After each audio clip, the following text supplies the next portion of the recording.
Alhamdulillahilladzi wa kafa. Wassalatu wassalamu ala habibil mustafa wa ala alihi wa sahbihi al-sidqi wal wafa. Subhanaka la ilma lana illa ma 'allamtana innaka antal alimul hakim. Qala ta'ala fil Qur'anil Karim. A'udzu billahi minasy syaithanir rajim. Yarfa'illahu alladhina amanu minkum walladzina utul 'ilma darajat wallahu bima ta'maluna khabir. Sadaqallahu. Hadirin Bapak Ibu dimuliakan Allah Subhanahu wa taala. Ada orang kaya tapi miskin. Ada orang miskin tapi kaya. Ada orang kaya tapi miskin. Dia punya segalanya. Dia punya mobil mewah. Dia punya jabatan bagus. Tapi payah duduk di majelis ilmu. Payah mendengarkan kalimat-kalimat thayyibah. Maka itu adalah kutukan. Kutukan daripada kurang berkahnya yang dia miliki. Sebaliknya ada orang miskin, tangannya kotor, pemulung. Tapi ketika ada kajian, ada majelis-majelis ilmu, dimanapun majelis ilmu itu hadir, dia paksakan hadir di sana. Pertanda Allah titipkan nikmat itu padanya. Maka nikmat terbesar itu, ketika hati masih bisa dibawa untuk duduk beribadah kepada Allah Subhanahu wa taala, itulah nikmat yang terbesar hati dimuliakan Allah. Maka kalau kita lihat, begitulah kehidupan. Ketika ada majelis-majelis ilmu, saya sampaikan saja, qulil haqq walau kana murran. Andailah orang tahu betapa besarnya pahala, keistimewaan, fadilah daripada majelis-majelis ilmu ini, maka tempat nih Masjid Ad-Dia ini tak muat, Pak. Bahkan mau bunuh-bunuhan. Aku di dalam. Kenapa Ustaz? Andailah mereka tahu. Tapi tak banyak nikmat itu diberikan Allah kepada mereka. Maka saya yakin berhusnuzon kepada Allah yang hadir istiqomah, insyaallah mudah-mudahan imannya ini adalah iman-iman orang yang kuat semua, amin. Insyaallah. Meskipun dipaksa Ustaz, tak masalah.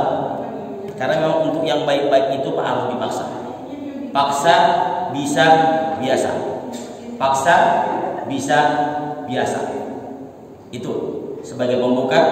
Sebaliknya tadi saya sampaikan, ada orang-orang yang mungkin mereka tak beruntung dalam masalah harta mereka, tapi hati mereka itu gampang dibawa untuk dekat kepada Allah. Itulah nikmat yang besar itu. Jarang kita temui orang kaya hari ini, kaya dia, kaya pula imannya, kaya harta, kaya iman, jarang sekali. Maka betul kata Allah bahwa la in syakartum la azidannakum. Andailah manusia itu bersyukur. Apa bersyukur? Syukur itu artinya nampak. Wala in kafartum. Kafar itu apa artinya? Dia tutup. Syukur berarti dia nampakkan. Apa yang dia nampakkan? Nih, Bapak nampakkan nikmat Allah itu. Apa? Duduk. Nikmat Allah duduk. Nikmat Allah bekerja. Nikmat Allah. Nikmat Allah. Tapi ada yang kurang berkah ketika tak diiringi dengan ibadah. Maka syukur itu artinya menampakkan semua nikmat yang telah diberikan Allah. Itulah arti syukur. Wala in kafartum. Tapi kalau kufur, apa kufur? Kufur itu artinya kafara. Yukaffiru anhu, yukaffiru ankum. Allah tutup. Mereka menutup. Makanya ada orang kaya yang ngomong begini, aku nih pasti dia ngeluhnya. Kalau duduk sama teman-temannya nih, ini payah kali sekarang. Padahal dia udah punya mobil, Pak. Istri ada, rumah ada, tapi dia ngomong gitu. Iya, ini anakku payah kali dikasih tahu. Istri bandel banget, belanja terus, uang habis. Nih, dia punya nih segalanya, tapi selalu ngomong gitu. Itu tandanya apa? Kurang bersyukur. Kenapa? Satu keluhan, dia generalisir semuanya bahwa dia sedang dalam keadaan sulit. Padahal nikmat dia ngomong itu adalah nikmat. Melihat ini nikmat, Pak. Duduk ini nikmat. Betapa banyak orang tak bisa duduk hari ini terbaring di rumah sakit. Andailah orang-orang tahu nikmat syukur itu, Bapak Ibu dimuliakan Allah. Nah, Masya Allah luar biasa. Ya, tapi sebaliknya sekali lagi itulah bahwa kita hidup ini yang menggunakan nikmat itu dengan baik, itulah tanda orang bersyukur. Kita punya uang, kita punya rezeki, punya nikmat, punya mata, punya kaki, punya hati, punya akal, ini kita gunakan semua untuk dekat pada Allah. Itulah hidup yang berkah. Mudah-mudahan yang hadir ini saya doakan semuanya berkah umur, berkah rezeki, berkah keluarga jauh. Amin. Insyaallah. Baik, Bapak Ibu dimuliakan Allah, sebagai pengantar saja. Maka hari ini sedikit saya membahas tentang keistimewaan daripada Rasulullah kepada Rasulullah SAW. Berhubung kita masih ada di bulan Maulid juga. Di dalam kitab Fawaidul Mukhtar itu dijelaskan bahwa sholawat ini salah satu amalan yang luar biasa. Kenapa Ustaz? Ittafaqul ulama. Ya, sholawat berhubungan dengan Maulid juga. Kenapa? Maulid ada namanya kitab Maulid. Kitab Maulid itu adalah kitab pujian. Pujian tentang apa? Madah, memuji baginda Rasulullah SAW. Orang yang rajin baca Maulid, orang yang rajin baca sholawat, insya Allah ada keberkahan yang diberikan Allah kepada mereka. Maka kalau kita baca dalam kitab Sahih Bukhari, Abu Lahab itu, Bapak Ibu dimuliakan Allah, Abu Lahab diringankan Allah fi yaumil isnain, setiap hari Senin. Kenapa? Qad intafa bil kafir, bahwa orang yang bahagia atas lahirnya Nabi Muhammad, ta'biru anil farah was surur, dia mengungkapkan rasa bahagia, rasa bangganya atas lahirnya Muhammad. Qad intafa bil kafir, dan itu juga bermanfaat untuk orang kafir. Siapa orang kafir itu? Abu Lahab. Abu Lahab itu orang kafir, dijelaskan oleh Bukhari bahwa setiap malam Isnin Abu Lahab yukhaffif, diringankan Allah siksanya. Kenapa Ustaz? Ketika ponakannya lahir, dia senang. Senangnya lalu dia ungkapkan dengan perbuatan. Nih, bentuk nikmat Allah tadi. Kita dapat nikmat, dia ungkapkan dengan perbuatan. Apa perbuatannya? Salat, zikir, puasa, ngaji, nikmat. Maka dia ungkapkan dengan apa Ustaz? Dia merdekakan budaknya bernama Suwaibah. Dia merdekakan budaknya bersama Suwaibah. Kemudian dia potong kambing. Kata Profesor Uwais, kira-kira Abu Lahab itu sedekahnya ketika Nabi lahir itu, biaya dia memerdekakan Suwaibah itu lebih kurang 50 juta. Abu Lahab saja Pak, kafir dia. Ya. Makanya celotehan Uwais, kalau saja ada orang bahagia dia hanya mengeluarkan uang 50 juta ketika Nabi lahir, baru selevel dengan Abu Lahab. Baru selevel dengan Abu Lahab gitu. Celotehan saja ya, karena kalau disamakan kita nggak sanggup semua segitu, banyak betul. Ya, biayanya 50 juta Bapak Ibu. Maka setiap hari Senin Syekh Syamsuddin Ad-Dimashqi mengomentari hadis ini dengan sebuah syair. Syairnya maknanya syair Arab, maknanya begini. Kalaulah Abu Lahab yang kafir yang dituliskan Allah satu surah dalam Al-Quran bernama surah Al-Lahab saja, kemudian setiap hari Senin diringankan Allah siksanya, masrurun bi ahmada, karena Nabi lahir dia bahagia. Lantas bagaimana orang yang bahagia seumur hidupnya ketika Nabi Muhammad lahir, wa mata muwahhida, dan mati dalam mengesahkan Allah? Kita orang Islam, bagaimana agaknya pahalanya? Kalau orang kafir saja pahalanya luar biasa, lantas bagaimana orang Islam yang senang, cinta, rindu dengan Nabi Muhammad SAW? Masya Allah, luar biasa.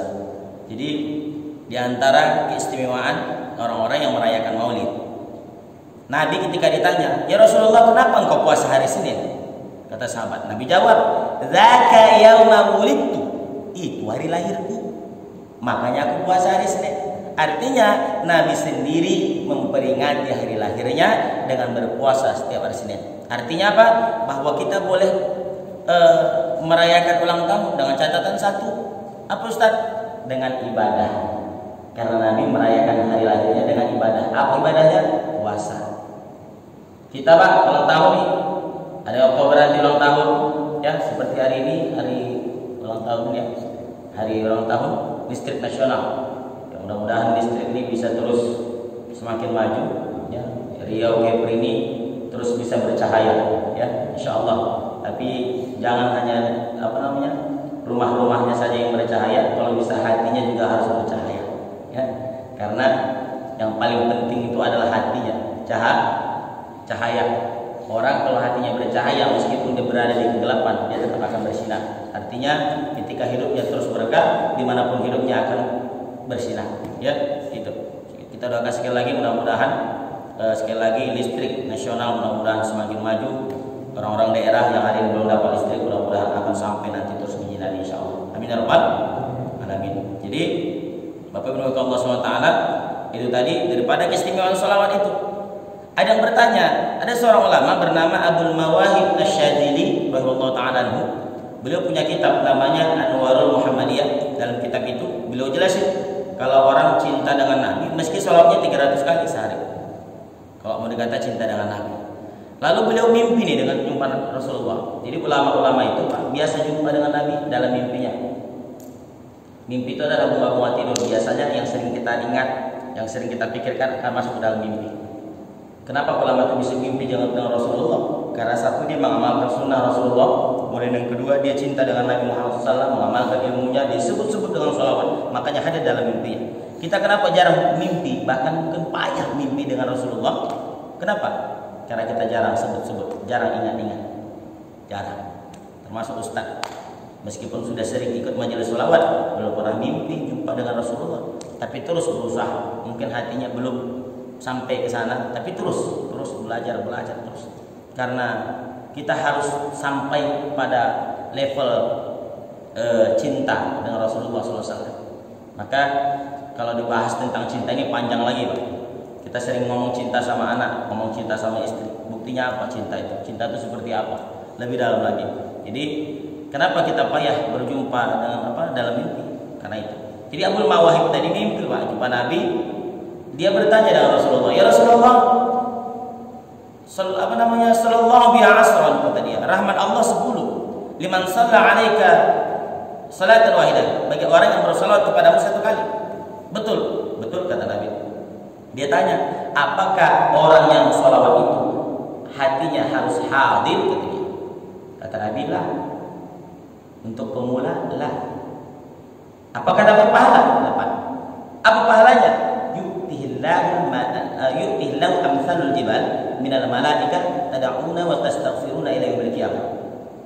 Pahalanya kalau enggak rusuh, kata Nabi, dalam dijelaskan oleh Abdul Mawahib Asy-Syadzili, bahwa pahalanya kalau dia tidak khusyuk akan dapat pahala malaikat sebesar gunung yang akan mendoakan dirinya sampai hari kiamat.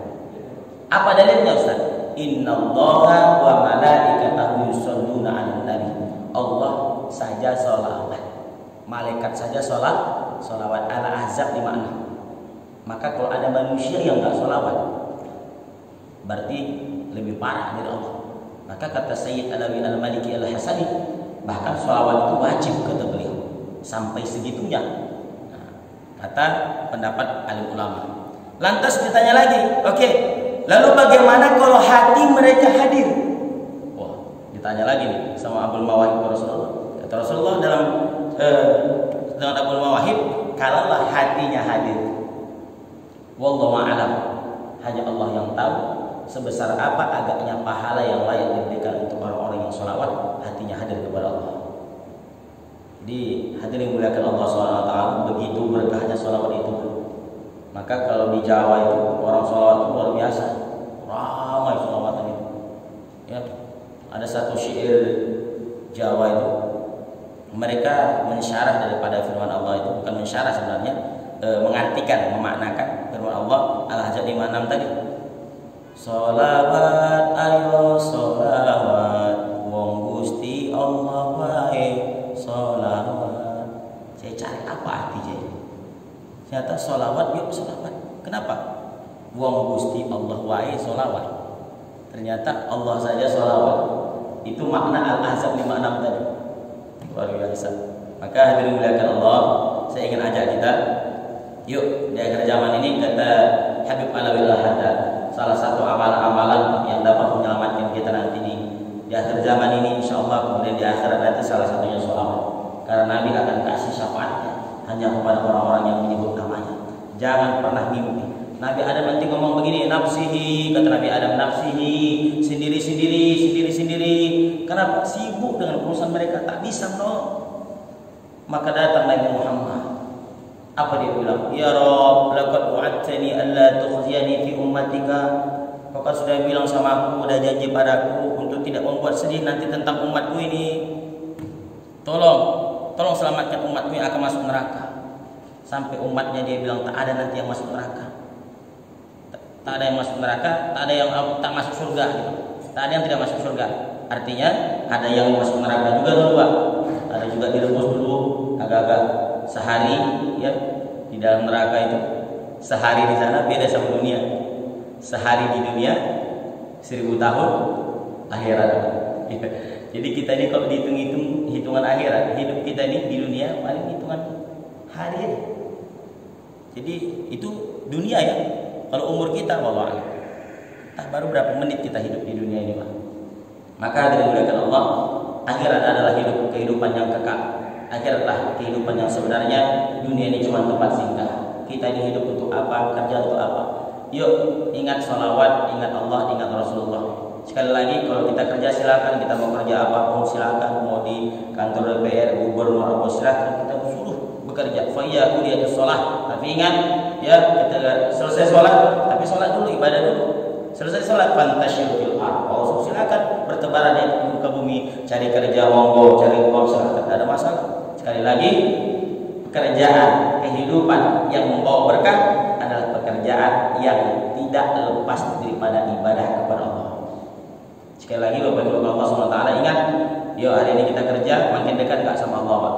Kalau kita kerja tapi agak-agak jauh, yuk segera mendekat kepada Allah Subhanahu wa taala. Hadirin muliakan Allah, kesimpulannya satu, bahwa pertama tadi saya singgung sedikit tentang syukur, karena banyaknya orang hari ini kurang bersyukur kepada Allah. Padahal dia sudah punya segalanya, tapi hatinya tertutup untuk kebenaran, tertutup untuk nikmat Allah, sehingga dia selalu katakan kurang. Ya, yang kedua, amalan yang luar biasa daripada ulama kita, daripada Rasulullah SAW, bahwa sholawat itu adalah amalan yang luar biasa, yang kelak insyaallah orang-orang yang sholawat akan mendapatkan keberkahan dalam hidupnya, insyaallah. Kemudian yang ketiga, kalaulah orang kafir saja mendapatkan kebahagiaan, orang kafir mendapatkan kesenangan seperti Abu Lahab karena bahagianya Nabi hadir ke dunia, maka kita harus terus bahagia dengan hadirnya Rasulullah SAW dengan cara satu, bahagiakan, banggakan, senangkan hati dengan sholawat kepada Rasulullah SAW. Hadirin muliakan Allah, mudah-mudahan pesan singkat ini bisa menjadi ilmu kepada kita semua. Insyaallah barokah kalau diamalkan. Insyaallah mudah-mudahan bisa diamalkan. Satu saja diamalkan, sholawat dalam hidup insyaallah. Ya, mau di rumah sholawat, di rumah tua putar musik-musik sholawat supaya datang keberkahan. Jangan putar lagi Pak musik-musik yang enggak ada artinya, ya. Apalagi musik-musik dangdut. Musik-musik diputar, alamat palsu, ya. Jangan diputar di rumah. Makanya suami hari ini sering salah alamat. Kenapa? Di rumah diputar alamat palsu. Salah alamat. Alamat mana jadi alamat yang lain, ya. Demikian Bapak Ibu Allah SWT, mudah-mudahan berkah manfaat insyaallah. Allahu waffiq lakum. Boleh tanya? Boleh, silakan.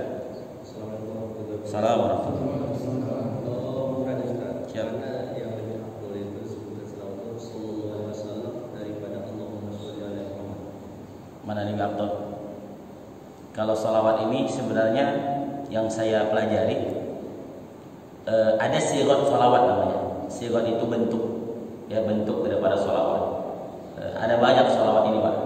Ada namanya salawat mansub, itu yang karya Habib Soleh Ahmad Tanggul.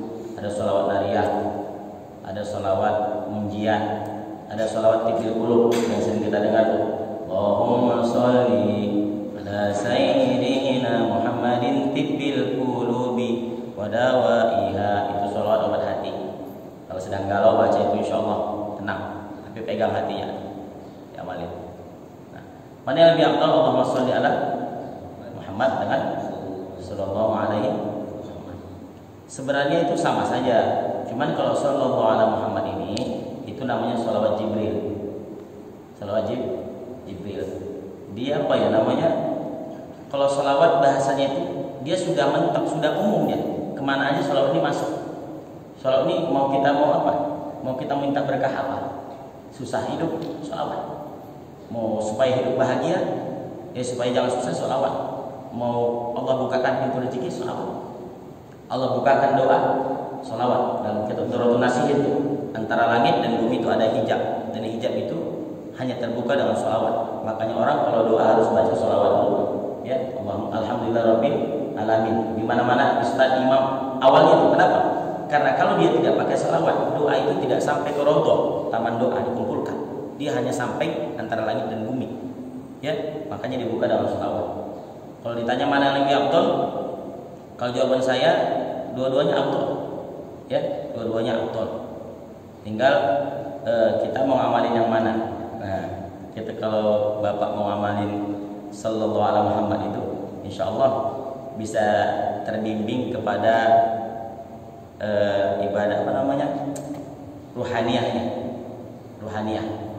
Jadi orang-orang Torekot itu banyak amalin itu, Sholawat Jibril namanya. Ya, guru saya juga beberapa waktu lalu bilang, ya antum kalau sudah mau belajar Torekot, dia bilang gitu. Antum kalau sudah mau belajar tasawuf, ya bahasanya ilmu untuk menenangkan hati, mendekatkan lagi diri kepada Allah, amalannya itu Sholawat Jibril namanya, Sallallahu Alaihi Muhammad. Dia bilang amalannya berapa kali kemarin? 7.000 atau 12.000, tapi setiap kali duduk, dia bilang gitu. Karena untuk membangun koneksi namanya sholawat, itu di tasawuf biasa dipelajari, ya, Sholawat Jibril. Dua-duanya apa? Mau diamalin karena boleh, ada larangan itu, terserah. Baik, itu saja saya rasa. Demikian. Assalamualaikum warahmatullahi wabarakatuh.